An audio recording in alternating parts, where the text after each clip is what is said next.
Ang napili kong titulo sa video ito ay yung nakabatay sa tula ni Edgar Allan Poe. Isa itong bata pa lang ito, marunong na itong magkuha na tula na hindi niya isinusulat Yung parang kinakabisa, hindi niya kinakabisa, basta ang kuwan kasi sa kanya, basta mapainom ng konting alak. Yang gali nung ama, painumin niya ng konting alak yung kanyang anak, at para kung tuloy-tuloy na yung kanyang pagtutula. At ito yung quote the raven, nevermore. At sa halip na raven ay ginawa kong Marcos. Quote the Marcos, Marcos is nevermore. Nung nagmisyon ako sa Albay, isa ito sa aking minisyon. Yung kapangyarihan ng pulang hipon. Ika nga parang luto, yung hipon na yung kasi mapula na parang naluto na hilabos. Ngunit ito'y buhay at nakikitang lumalangoy sa hot spring sa TV Albay. At sumisimbolo ito sa isang tao. Matagal na itong pinahanap ng diktador, na magnanakaw na diktador, at nakamatayan na niya ito at hindi rin niya ito natagpuan. Ang palatandaan sa taong ito ay meron siyang parang napakalaking nunal sa batok. Parang ganito kalaki. Yung ganyang kalaki. Na nakaumbok na parang aligi ng hipon. At ito'y nagtuturo kung ano ang gagawin upang masukol ang kanyang kapangyarihan. At kung matagpuan ng magnanakaw na diktador, ang taong ito ay malaki ang tsansang matatagalan sa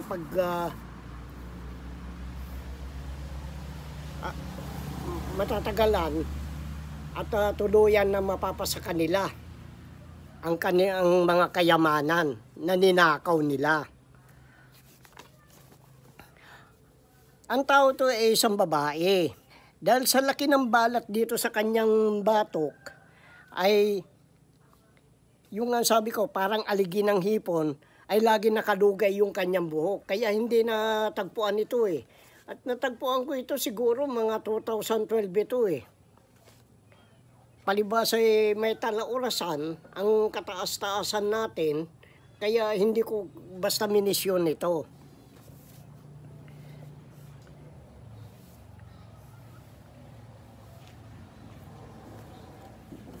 Ngunit yun ay natatakpan naman yung pinakabalat niya dito sa batok Kaya mahirap pero ang kanyang kapangyarihan nandun sa pinakasungil niya. Yung matulis doon sa dulo ng hipon. Yun ang kanyang kapangyarihan. Kailangan hanapin mo yun.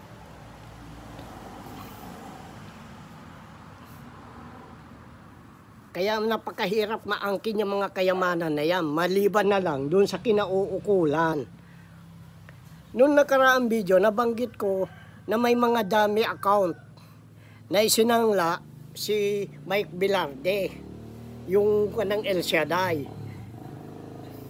At ang nagpasanla dito ay inatasan ni Erap, si Gatchalian, yung Plastic King. Ngayon, naisanla nila yan. At dahil sa pagkakasanla yan, ni Erap yan, ikinuan nila, ginawaan nila ng issue si Erap na ang mga pera na yan ay nagmula sa weteng. Hindi ba Singson? Yung na yan, yung Plastic King na Gatchalian, yan ang ama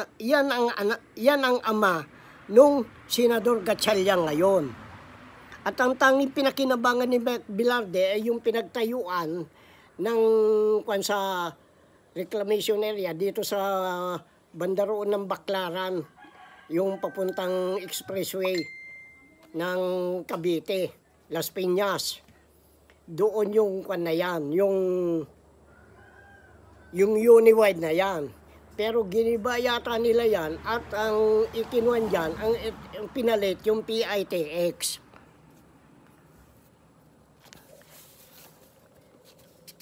Bagamat magpahanggang ngayon ay hindi pa nagbabayad yung gatsalyan.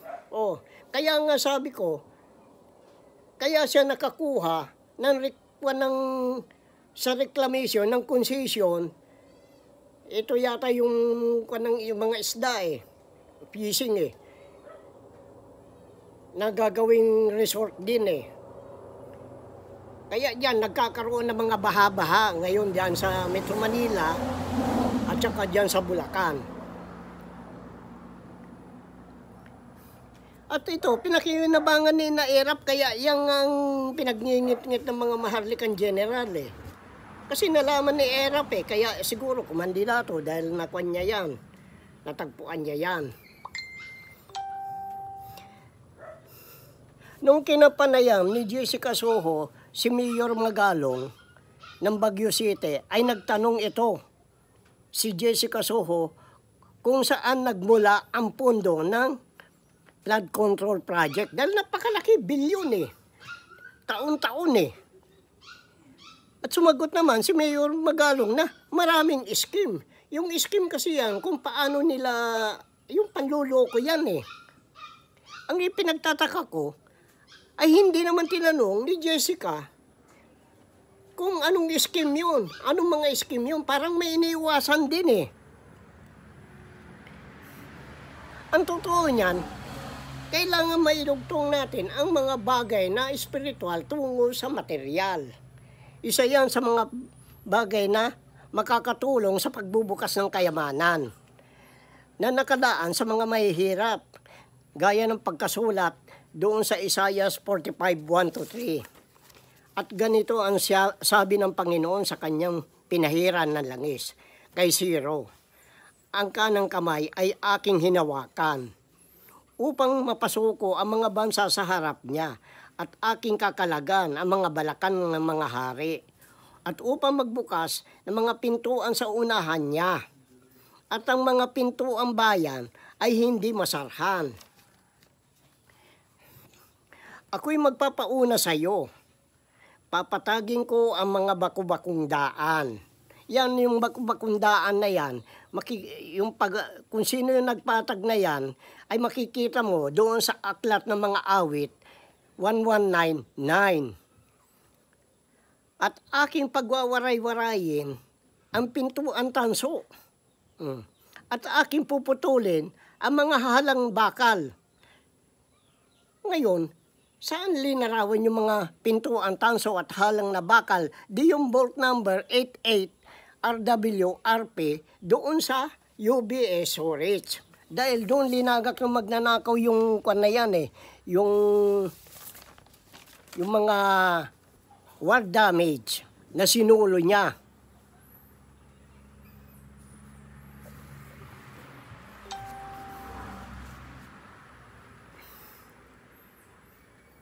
At ibibigay ko sa iyo ang mga kayamanan na nasa kadiliman. Ito nga yung divine wealth for humanity. At ang mga natatagong kayamanan sa mga lihim na dako, ito yung deuterium. Upang inyong malaman na tumatawag sa iyo sa inyong pangalan sa makatwidbaga Diyos ng Israel.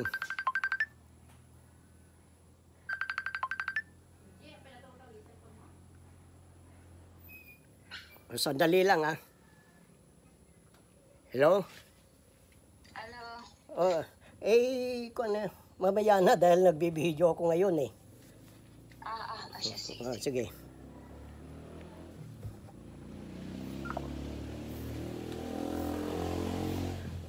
Ito yung sa susunod ko yung topic na papaliwanag ko kung sino yung pinamagatan Ciro.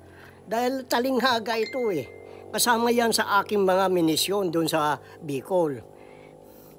Ito na masasabi ko. pag-aari ng Committee of 300 ang sistema. Dahil talagang pinulido nila eh. At pinangungunahan ng mga Marcos ito. Dahil nga doon sa kwan ng Alpha Omega World Marshall Program. Yung kwan na yan, yung Committee of 300 ay napapayungan ng Alpha Omega World Marshall Program na itinatag ng magnanakaw na diktador. At ngunit, may alam naman akong buta sa kanilang nakaligtaan. Yan ang ngayon ang mahirap. Akala nila, kwan na sila. Ligtas na sila. Pagpalagay natin na malaki ang magagawa ng salapi, maaari itong baguhin ang katotohanan, gayon din ang pagkakaroon ng kapangyarihan. Na siyang babaluktot sa matuwid.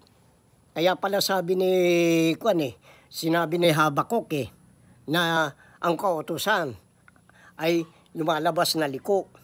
Samantala, ang kahihinatnan ng mga bagay ay kayang burahin ng impluensya. Kung may impluensya ka, makukuha niyan mapagtatakpan yan Kaya nagtiwala sila na napagtakpan ng bawat butas, maging yung banta sa kanilang kaharian. Oo, hindi ako isang abogasilyo tulad ni Enrile at ng Bersamin. Ngunit may tuturing ako na isang atornilyo na isang mas mapanganib na banta sa kanila. Habang abala sila sa pagbili ng mga kasalukuyan, pinag-aaralan ko naman yung nakaraan na siyang bubutas na nakaligtaan nila.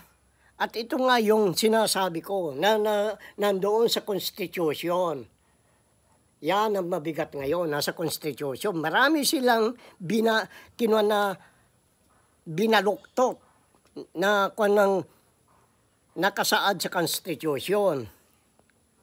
Ito nga yung Article 3, Section 7 ng 1987 Constitution, yung saligang batas natin. Ganito ang nakasaad doon sa Article 3, Section 7. May karapatan. Intindihin niyo ito kunin ninyo maigi, unawain ninyo. May karapatan ang mga mamamayan na malaman ang mga pampublikong impormasyon. Isa itong pagkakataon upang makakuha ng mga mahalagang impormasyon sa mga opisyal na record at mga dokumento at mga papeles. Pero yan, hindi kinukanyan. Binabanggit nila yung sasabihin yung katulad yung yung nasa Bicol, yung vlogger sa Bicol. Sinasabi niya na mali yan. Kailangan ganito. Pero hindi niya binabanggit ito, Article 3, Section 7. Yan ang pinagtatakpan nila. Maging mga media. Ang pagtanggi dahil sa kawalaan ng tamang proseso. Maaring kawalaang katwiran ay isang paglabag sa karapatan ng sino mang humihiling ng impormasyon. Kasi talagang ayaw nilang ilabas yung mga impormasyon na yan Isa itong karapatan na nakasaad sa ating saligang batas. Ito nga yung 1987 Constitution. At sa Section 28, nakabatay sa makatwirang mga kondisyon na itinakda ng batas, inaangkin at ipinatutupad ng Estado ang patakaran na lubos na hayagang pagsisiwalat ng lahat ng mga transaksyon nito na kinapapalooban ng kapakanang pambayan. Kaya marami ngayon yan. Yan ang pilit nilang iniiwasan. Katulad yung anti-dynasty. Marami talagang na pilit nilang iniiwasan. Kasi lahat na lang ng magkakamag-anak, magnanakaw na nga, pero pilit nilang kinukuan. Binabaliwala itong Article 3, Section 7. Kasi talagang research ko yan eh. Hindi naman pwede yung magpahayag ka na lang ng kwan. Yan ang kinakatakutan nilang kwan sa akin. Dahil talagang inaalam ko lahat eh. Sa DBP, saan ang galing ang pondo ng flood control project? Oh.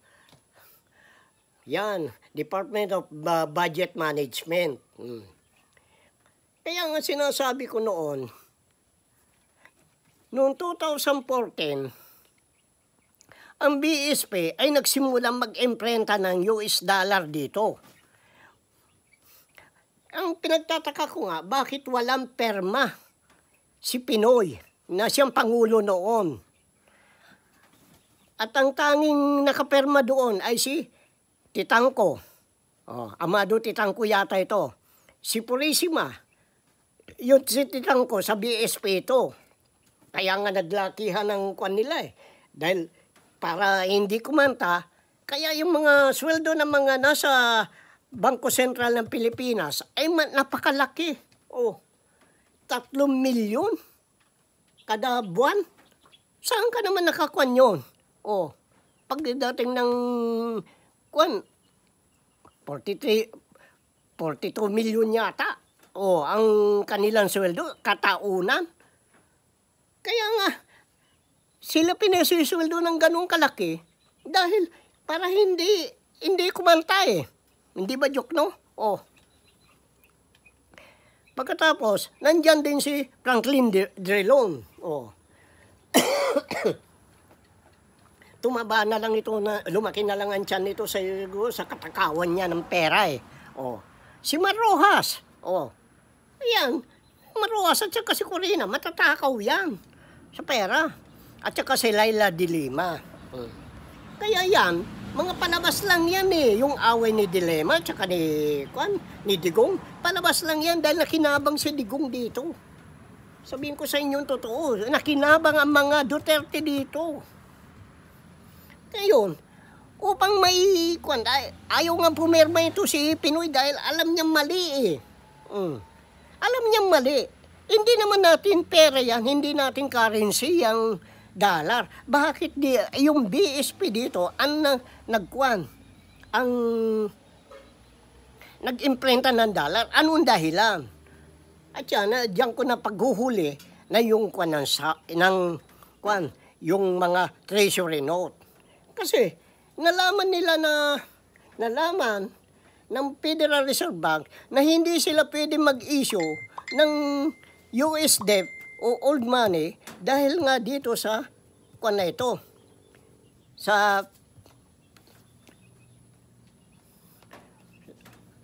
sa perma ko. Kung wala akong perma, may hirapan sila. Kaya yan ang nila. Kaya kinakutsaba ng mga Marcos si Trump. Kaya yan ang dahilan kung bakit pina-re-elect nila si Trump para siyang gagawa ng paraan upang makakwan yan.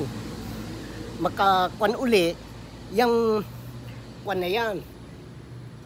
Yung US debt o old money na yan, may palitan ng dollar. Pero hindi nila alam ang napakalaking epekto niyan. Upang makwan nila si Pinoy, eto nga yun sa 44. Ilinagay nila sa kahiyaan. Walang kasalanan si Pinoy sa pangyayari ng dahil lang mantakin mo, ito si Purisima, General Purisima, naka-floating ito. Kung naka-floating, wala siyang karapatan na magbibigay ng isang instruction sa mga SAP na pumunta doon sa lugar na yon. Pinalabas nilang kahiya-hiya ito si Pinoy na sinabi, pinermahan daw ni Pinoy. Kasi tinakot nila si Pinoy eh.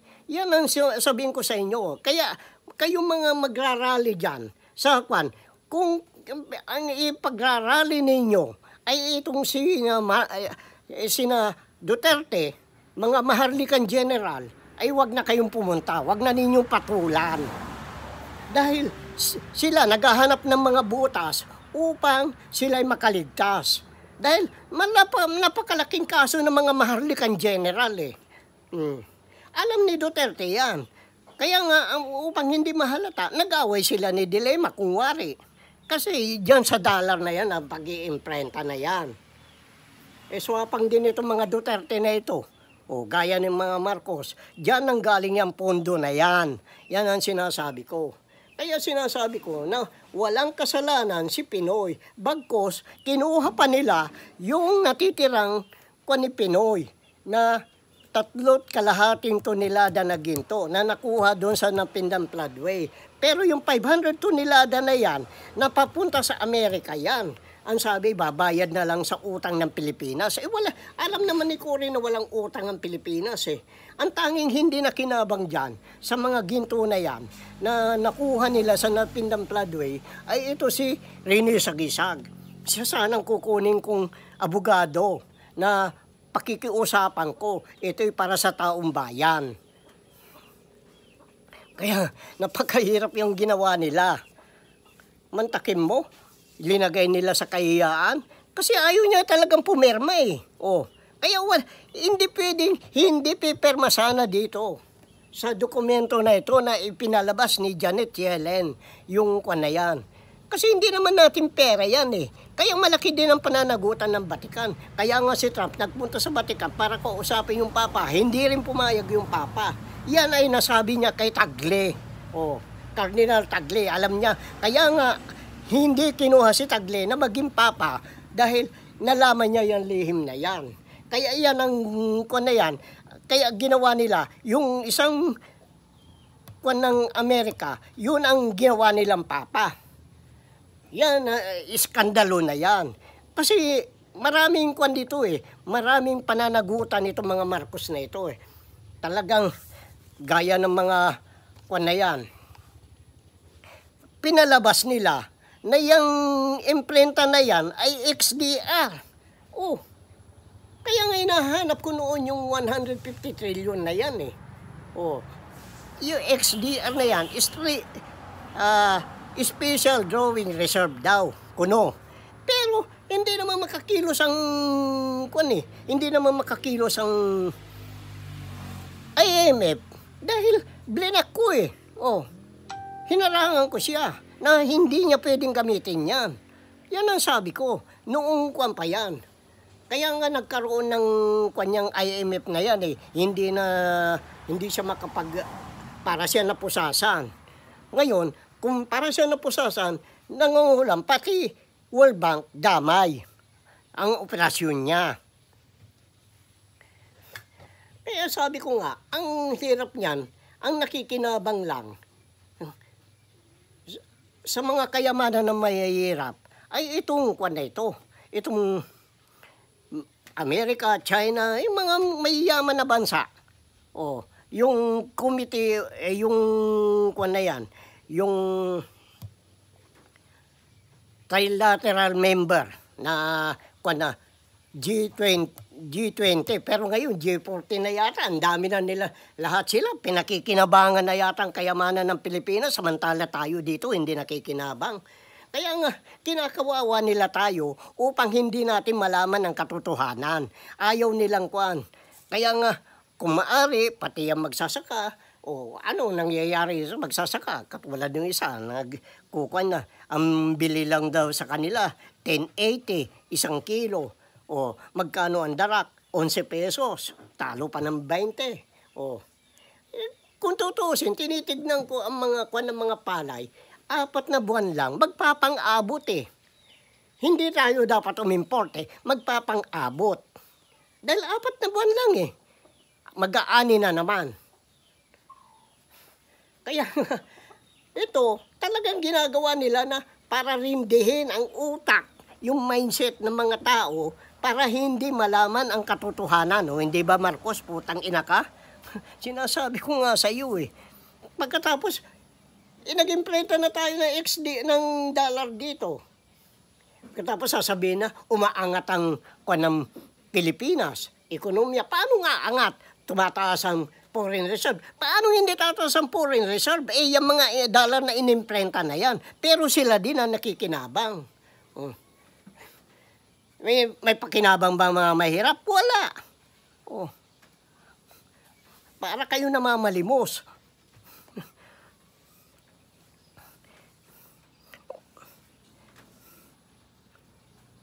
Kaya yan ngayon ang isang hiniling ko. Kasi yung unang pag-imprenta nila dito nasa akin ng mga 40 na serial number. Oh. Kung magsisimula doon sa kung anong numero yon, pagkatapos gagawin mong 00, pagkatapos yung lahat ng gagawin mong 00, pagkatapos kung 100,000, kung 6 na numero, gagawin mong 7 numero, pagkatapos 00 na nakasunod. Kung tigay 100 dolyar yan. Oh, gaano kalaki? 40 na serial number. Sa akin ang kopya niyan. Kaya hindi kayo pwedeng magtago. Ngayon, ito pa yung isang polymer. Ang polymer, hindi naman natin pera yan Hindi naman in-invent, kinuha niya ng Bangko Sentral natin Inimprenta yan sa ibang bansa. Ginagago tayo na itong mga putang ng Marcos na ito At saka mga Duterte ito, lahat yung ginagago tayo Oh, huwag mo sabihin na hindi totoo ang pinagsasabi ko. Kasi kayo, ayaw ninyo magising.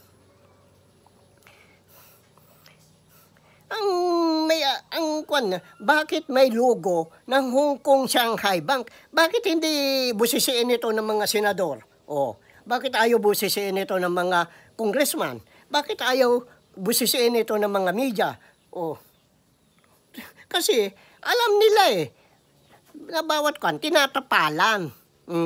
Pag natapalan ka, alin sa dalawa? Kung hindi ka sumunod, papatayin ka. Yan ang totoo niyan. Kaya dapat yan, kung pera natin, hindi dollar ang i-imprenta, kundi kwan.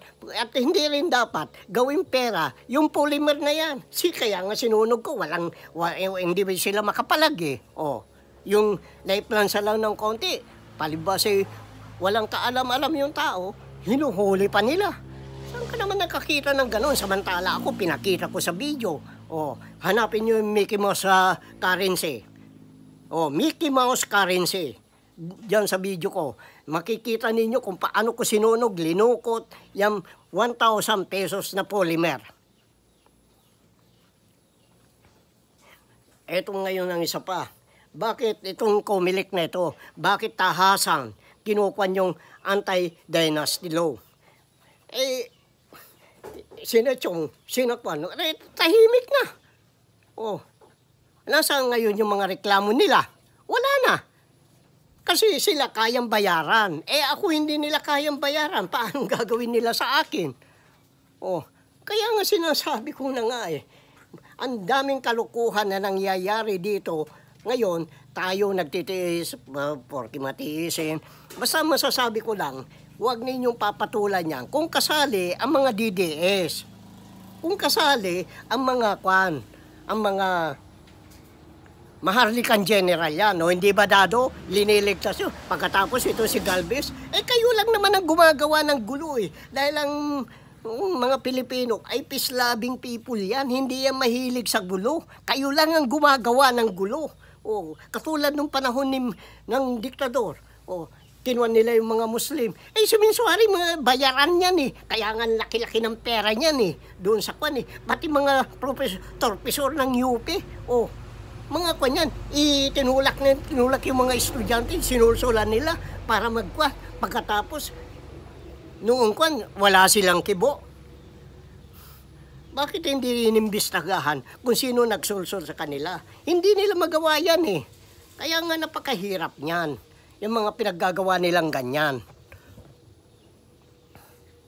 Ngayon, kung ikaw ang kumandidato, sabihin ko nga, dahil sabi ko mga clone yan kung ikaw ang kumandidato na BBM bilang Pangulo, dapat pa-DNA ka at saka DNA din yung yan, yung nakaupo ngayon. Hindi ninyo kasi, hindi kayo mapagpanuri Kaya kayo madalas maloko ng mga yan. Mag-aapat na taon na, wala pa nakukuha, kundi yung pagnanakaw ang ginawa niya.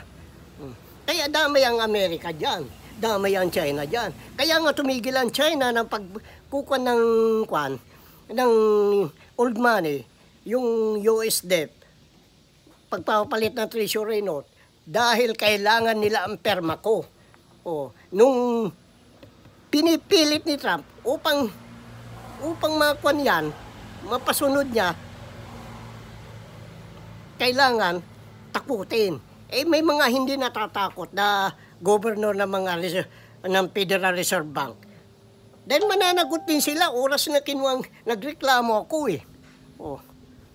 Ang laki ng pananagutan ni Trump dyan. At malaki din ang pananagutan ng mga Marcos dyan. Ngayon, kung hindi mo masagot, ay kailangan kaya nga sinasabi ko, yung Article 3, Section 7, at saka yung Section 28, napakahalaga yan, na kailangan ilabas ninyo ang mga impormasyon dyan. Kung hindi ninyo mailabas ang impormasyon dyan, mananagot ka. Sa anong paraan? Ikaw putang ina mo Marcos ka. Economic sabotage. Dahil hindi lang Pilipinas ang magiging kwan dyan, kundi yung buong mundo. Yung proud, katiwalian. Ngayon, kung hindi ikaw ang kumandidato, pagkatapos ikaw ngayon na nakaupo, may pananagutan ka, yan ang betrayal o public trust. Kaya lahat yan, mananagot kayo lahat yan. Sinasabi ko na lang, huwag ninyong sabihin, pati mga senador, imposibleng hindi kayo madamay-damay lahat yan. Dahil yan, napakabigat niyan. Mga congressman. Ngayon, lumalabas na kwan. Hinahanap ninyo yung ang nag-iimprenta ng dollar ngayon ay yung PNB Naga. Yan ang sinasabi ko sa inyo. Bakit hindi ninyo iniimbestigahan yung mga flood control na ginawa ng mga Villaperte? Bumaha doon nga sa Nabua, ang galiig. Lampas bahay pa nga yung iba. Kaya nga, hanapin ninyo bakit hindi ninyo iniimbestigahan yung Villaperte na yan. Dahil yan nag-i-implanta ng dollar. Yung PNB Naga, dahil dalawa din ang BSP Naga. Dahil dalawa ang BSP dyan. Isa yung nasa likuran ng PNB Naga at isa yung nakahiwalay. Gaya dito, yung sa Dayway at saka doon sa Timog. Dahil nalantad yun na sa Timog, naghanap sila ng lugar, kaya itinayo nila yung PNB ay yung BSP Naga. Ay nasundan ko, hinahanap ko ang money trail niyan. Paano yan ngayon? Kaya kailangan ilabas ninyo lahat ang mga dokumento o mga papeles. Yung mga kwan na yan. Yung mga nakasaad sa Article 3, Section 7 at Article 3, Section 28. Ilabas nyo. Kung hindi nyo mailabas yan, kayong mga senador, kayong mga congressman, mananagot kayo. Maski na si Vice President Duterte, mananagot yan. Lalo na yan. Marcos na yan. Sige na.